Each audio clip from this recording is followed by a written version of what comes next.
तो दोस्तों, हो गया। सालों की अटकलों, अनगिनत ट्विटर रेंट्स और एक बहुत ही ड्रामेटिक इलेक्शन के बाद डोनाल्ड जे. ट्रंप ने एक बार फिर अमेरिका के राष्ट्रपति के रूप में शपथ ली है। इनॉग्रेशन सेरेमनी, झांकी और धूमधाम के साथ make America great again hats का मिश्रण ट्रंप के दूसरे कार्यकाल की शुरुआत का प्रतीक है। और दुनिया देख रही थी। लाल, सफेद और नीले रंग के समुद्र के बीच एक चेहरा अलग दिखा। एक चेहरा जो मैगा हैट पहनने के लिए नहीं जाना जाता।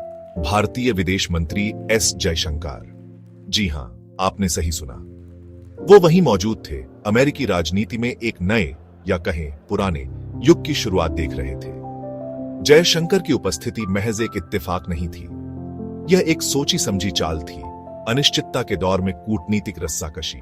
और यकीन मानिए, अनिश्चितता बहुत है। ट्रंप की वापसी कई सवाल खड़े करती है। उनकी नीतियां वैश्विक व्यापार को कैसे प्रभावित करेंगी? क्या हम उन ट्रेड वॉर्स को फिर से देखेंगे जिन्होंने उनके पहले कार्यकाल को परिभाषित किया? और भारत का क्या ट्रंप भारत को एक प्रमुख सहयोगी के रूप में देखेंगे या विश्व मंच पर एक प्रतिद्वंद्वी के रूप में? तैयार हो जाइए दोस्तों, क्योंकि हम ट्रंप के दूसरे कार्यकाल की जंगली दुनिया में डुबकी लगाने वाले हैं। और इसका भारत, अमेरिका और दुनिया के लिए क्या मतलब है? साफ साफ कहें तो अमेरिका फर्स्ट ये शब्द दुनिया के कई नेताओं की रूह कंपा देते हैं। और इसकी वजह भी है। ट्रंप का पहला कार्यकाल वैश्विक जुड़ाव से पीछे हटने, बहुपक्षीय समझौतों के प्रति तिरस्कार और ट्विटर पर ट्रेड वॉर्स शुरू करने की आदत से परिभाषित था। अब ट्रंप के वापस आने के साथ बड़ा सवाल यह है, क्या यह पहले जैसा ही होगा या हम ट्रंप के नए केओस के लिए तैयार हैं? पूरी दुनिया ये देखने के लिए सांस रोककर इंतजार कर रही है कि ट्रंप का अमेरिका फर्स्ट का फंडा इस बार कैसे दिखेगा। क्या वह अमेरिका को और अंतरराष्ट्रीय समझौतों से बाहर निकालेंगे? क्या वह सहयोगियों और प्रतिद्वंद्वियों पर समान रूप से टैरिफ्स लगाना जारी रखेंगे? और क्लाइमेट चेंज के बारे में क्या, एक ऐसा मुद्दा जिसे ट्रंप ने एक धोखा बताया है? सच तो यह है कि कोई नहीं जानता कि ट्रंप की विदेश नीति कैसी दिखेगी। लेकिन एक बात पक्की है, दुनिया देख रही है और वे आशावाद से भरे नहीं हैं। चलिए अब बात करते हैं उस बात की जिसके बारे में कोई नहीं बोल रहा, या यूं कहें पहली लाइन में बैठे भारतीय विदेश मंत्री की। ट्रंप के शपथ ग्रहण समारोह में शामिल होने का जयशंकर का फैसला एक साहसिक कदम था। एक स्पष्ट संकेत कि भारत ट्रंप प्रशासन के साथ जुड़ने को तैयार है, भले ही इसका मतलब संभावित कूटनीतिक नुकसान की खानों में चलना हो। याद रखें, भारत के साथ ट्रंप का रिश्ता कहें तो उलझा हुआ रहा है। उन्होंने 1 मिनट प्रधानमंत्री मोदी की एक अच्छे दोस्त के रूप में प्रशंसा की और अगले ही मिनट भारतीय सामानों पर टैरिफ्स लगाने की धमकी दी।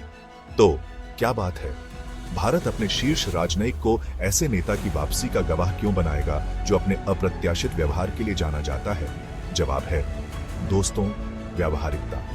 भारत अमेरिका के साथ मजबूत संबंध बनाए रखने के महत्व को समझता है, भले ही इसका मतलब ऐसे राष्ट्रपति से निपटना हो जो अंतरराष्ट्रीय संबंधों को एक जीरो सम गेम के रूप में देखता है। साफ है कि जब बात इंटरनेशनल ट्रेड की आती है तो ट्रंप की हरकतें हाथी के कांच की दुकान में घुसने जैसी होती है। उन्हें अपनी पावर दिखाना पसंद है, इधर उधर टैरिफ्स लगाना और वैश्विक अर्थव्यवस्था में तबाही मचाना। और क्या लगता है, भारत पहले भी ट्रंप के ट्रेड वॉर्स के निशाने पर रह चुका है। याद है स्टील और एल्यूमिनियम वाला झगड़ा? हाँ, अमेरिका भारत संबंधों का कोई खास अच्छा समय नहीं था वो। और भारत के डिजिटल सर्विसेज टैक्स पर चल रहे विवाद को न भूले, जिसे ट्रंप ने अमेरिकी कंपनियों के लिए भेदभावपूर्ण बताया है। तो बड़ा सवाल यह है, क्या ट्रंप इन ट्रेड वॉर्स को फिर से शुरू करेंगे या क्या वह इस बार थोड़ा नरम रवैया अपनाएंगे? दुर्भाग्य से जवाब साफ नहीं है।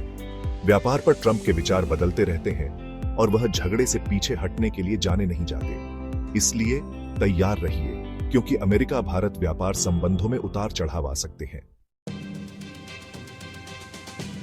सेक्शन 5 H-1B वीजा की मुसीबत, भारतीय टेक वर्कर्स के लिए अनिश्चितता। अब बात करते हैं एक ऐसे मुद्दे की जो कई भारतीयों के दिल के करीब है, H-1B वीजा प्रोग्राम। जैसा कि आप जानते होंगे, H-1B वीजा हजारों कुशल भारतीय कर्मचारियों के लिए एक जीवन रेखा है, जो हर साल अमेरिका में टेक्नोलॉजी और इंजीनियरिंग जैसे क्षेत्रों में काम करने आते हैं। लेकिन ट्रंप प्रशासन के तहत H-1B प्रोग्राम को कड़ी जांच और प्रतिबंधों का सामना करना पड़ा है। ट्रंप ने बार बार अमेरिकी कर्मचारियों को प्राथमिकता देने की अपनी इच्छा व्यक्त की है और उन्होंने यह स्पष्ट कर दिया है कि वह H-1B प्रोग्राम को अमेरिकी नौकरियों के लिए खतरा मानते हैं। उन्होंने पहले ही ऐसी नीतियां लागू कर दी हैं जिससे कंपनियों के लिए H-1B कर्मचारियों को नियुक्त करना अधिक मुश्किल हो गया है और इस बात की व्यापक चिंता है कि वह अपने दूसरे कार्यकाल के दौरान प्रोग्राम को और प्रतिबंधित कर सकते हैं।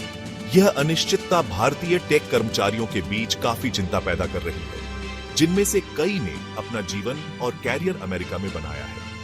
H-1B प्रोग्राम का भविष्य एक बड़ा सवालिया निशान है और यह एक ऐसा मुद्दा है जिसका अनगिनत भारतीयों के जीवन पर काफी असर पड़ेगा। सेक्शन 6, एक नई हथियारों की दौड़। दूसरे ट्रंप प्रशासन के तहत रक्षा नीति। अपनी कुर्सियों को थाम लीजिए क्योंकि हम रक्षा नीति की दुनिया में प्रवेश करने वाले हैं और ट्रंप के वापस आने से चीजें दिलचस्प होने वाली हैं। ट्रंप हमेशा से सैन्य शक्ति में विश्वास करते रहे हैं और उन्होंने यह स्पष्ट कर दिया है कि वह यह सुनिश्चित करने के लिए जो भी खर्च करना पड़ेगा करेंगे कि संयुक्त राज्य अमेरिका के पास दुनिया की सबसे शक्तिशाली सेना है। अब यह भारत से सीधे तौर पर जुड़ा नहीं लग सकता है, लेकिन यकीन मानिए है। देखिए, भारत भी तेजी से अपनी सैन्य क्षमताओं का विस्तार कर रहा है और यह कोई रहस्य नहीं है कि चीन की बढ़ती सैन्य शक्ति संयुक्त राज्य अमेरिका और भारत दोनों के लिए एक बड़ी चिंता का विषय है।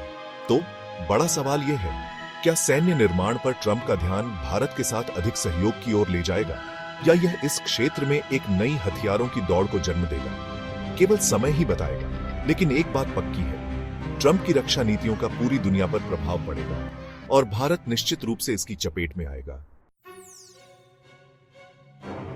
सेक्शन 7, दोस्त या दुश्मन। भारत अमेरिका संबंधों का भविष्य। तो इन सब के बाद अमेरिका और भारत के बीच चीजें कहां खड़ी हैं? क्या वे दोस्त बनने के लिए, दुश्मन बनने के लिए या बीच में कुछ बनने के लिए नियत हैं? खैर दोस्तों, इसका जवाब साफ नहीं है। अमेरिका भारत रिश्ता जटिल, बहुआयामी और लगातार विकसित हो रहा है। एक तरफ इस बात से इनकार नहीं किया जा सकता है कि दोनों देशों के कई साझा हित हैं, खासकर जब बात इस क्षेत्र में चीन के प्रभाव को नियंत्रित करने की आती है। दोनों देश चीन की बढ़ती आर्थिक और सैन्य ताकत को खतरे के रूप में देखते हैं और वे सुरक्षा मुद्दों पर तेजी से सहयोग कर रहे हैं। दूसरी ओर कई संभावित टकराव के बिंदु भी हैं, व्यापार विवादों से लेकर जलवायु परिवर्तन और मानवाधिकार जैसे मुद्दों पर अलग अलग विचारों तक। और ट्रंप के अप्रत्याशित स्वभाव को न भूलें, जिससे यह अनुमान लगाना मुश्किल हो जाता है कि वह किसी भी स्थिति पर कैसे प्रतिक्रिया देंगे। तो फैसला क्या है? क्या यह अमेरिका और भारत के लिए प्यार है या ब्रेकअप? केवल समय ही बताएगा। लेकिन एक बात पक्की है, यह एक उतार चढ़ाव भरी सवारी होने वाली है। सेक्शन 8, दुनिया देख रही है। ट्रंप प्रेसिडेंसी के वैश्विक निहितार्थ। देखिए, खुद को बेवकूफ न बनाएं, पूरी दुनिया इस ट्रंप चीज को आकर्षण और घबराहट के मिश्रण के साथ देख रही है। ट्रंप एक वैश्विक अनिश्चित कारक हैं, एक ऐसे नेता जो स्थापित विश्व व्यवस्था को बदलने में आनंद लेते हैं। उनके कार्यों के परिणाम हैं जो संयुक्त राज्य की सीमाओं से बहुत आगे तक फैले हुए हैं। विदेश नीति के प्रति ट्रंप के अमेरिका प्रथम दृष्टिकोण ने पहले ही वैश्विक मंच पर महत्वपूर्ण उथल पुथल मचा दी है। उन्होंने सहयोगियों को अलग थलग कर दिया है, विरोधियों को उत्साहित किया है और आमतौर पर दुनिया को एक अधिक अप्रत्याशित और खतरनाक जगह बना दिया है। और अब शीर्ष पर 4 और वर्षों के साथ बड़ा सवाल यह है, वह किस तरह की दुनिया पीछे छोड़ेंगे? क्या वह द्वितीय विश्व युद्ध के बाद के वैश्विक व्यवस्था को खत्म करना जारी रखेंगे? क्या वह लोकतांत्रिक संस्थानों में विश्वास को और कम करेंगे? और क्या वह जलवायु परिवर्तन और परमाणु प्रसार जैसी वैश्विक चुनौतियों का समाधान कर पाएंगे? ये ऐसे सवाल हैं जो दुनिया के नेताओं को रातों को जगाए रखते हैं। दुर्भाग्य से जवाब देखने बाकी है। एक बात पक्की है, दांव इससे ऊंचा नहीं हो सकता। सेक्शन 9, निष्कर्ष। भू राजनीति में एक नया युग। खैर दोस्तों, ये रही बात। ट्रंप ट्रेन एक बार फिर स्टेशन से निकल चुकी है और दुनिया यह देखने के लिए अपनी सांस रोक रही है कि यह आगे कहां जाती है। भविष्य अनिश्चित है, दांव ऊंचे हैं और केवल एक चीज जो हम निश्चित रूप से जानते हैं वह यह है कि यह एक उतार चढ़ाव भरी सवारी होने वाली है। भारत बाकी दुनिया की तरह अब अमेरिकी शक्ति के इस नए युग को नेविगेट करना होगा। एक ऐसा युग जो अप्रत्याशितता, लेन देन की कूटनीति और अमेरिका प्रथम की एक स्वस्थ खुराक द्वारा परिभाषित है। आगे का रास्ता चुनौतियों से भरा होगा, लेकिन यह भारत के लिए वैश्विक मंच पर एक प्रमुख खिलाड़ी के रूप में खुद को स्थापित करने के अवसर भी प्रस्तुत करेगा। तो तैयार हो जाइए दोस्तों, क्योंकि हम दिलचस्प समय में जी रहे हैं। और जैसा कि हमने एक निश्चित नारंगी रंग के राष्ट्रपति से सीखा है, दिलचस्प हमेशा एक अच्छी बात नहीं होती है।